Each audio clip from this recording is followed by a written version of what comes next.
વડોદરા જિલ્લા કલેક્ટર કચેરી ખાતે વિવિધ વિભાગના અધિકારીઓ અને ધારાસભ્યો સાથે સંકલનની બેઠક મળી હતી, જેમાં શહેરની આસપાસ આવેલા વિવિધ ઔદ્યોગિક એકમોની કંપનીઓ દ્વારા છોડવામાં આવતા દૂષિત કેમિકલયુક્ત પાણીને લઈને ધારાસભ્યો દ્વારા આવા કંપનીઓના લાયસન્સ રદ કરી કડક કાર્યવાહી કરવાની માંગણી કરવામાં આવી હતી। વડોદરા શહેર અને જિલ્લામાં વિકાસના કામો કરવા માટે અને જે કામો બાકી રહી ગયા છે તેને પ્રાધાન્ય આપી વહેલી તકે પૂરા કરવા માટે રાબેતા મુજબ મળતી સંકલનની બેઠક જિલ્લા કલેક્ટર કચેરી ખાતે મળી હતી, જેમાં તમામ વિભાગના અધિકારીઓ અને તપાસના ધારાસભ્યો હાજર રહ્યા હતા। ધારાસભ્યો દ્વારા તેમના મત વિસ્તારમાં વિવિધ વિકાસના કામો લક્ષી રજૂઆત કરવામાં આવી હતી। ત્યારે વાઘોડિયા વિધાનસભાના ધારાસભ્ય ધર્મેન્દ્રસિંહ વાઘેલા દ્વારા ઔદ્યોગિક વસાહતમાં કંપનીઓ દ્વારા કેમિકલયુક્ત દૂષિત પાણી છોડવાના મામલે આવી કંપનીના સંચાલકો સામે કડક કાર્યવાહી કરી કંપનીઓના લાયસન્સને રદ કરવા જોઈએ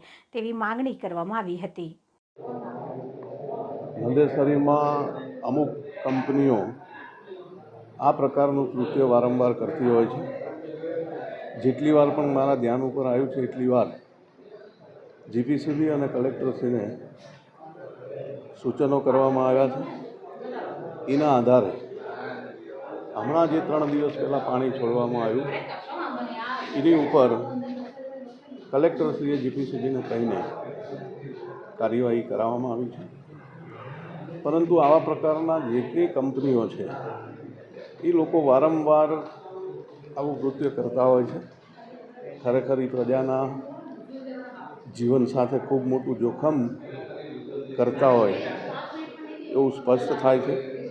એટલે આવા કારખાનાઓ ઉપર પોલીસ કાર્યવાહી પણ કરવી જોઈએ અને સાથે સાથે આ લોકોના લાયસન્સ કાયમ માટે કેન્સલ કરવા જોઈએ, તો જ આ કૃત્ય અટકશે એવું મેં સરકારશ્રીમાં રજૂઆત કરી।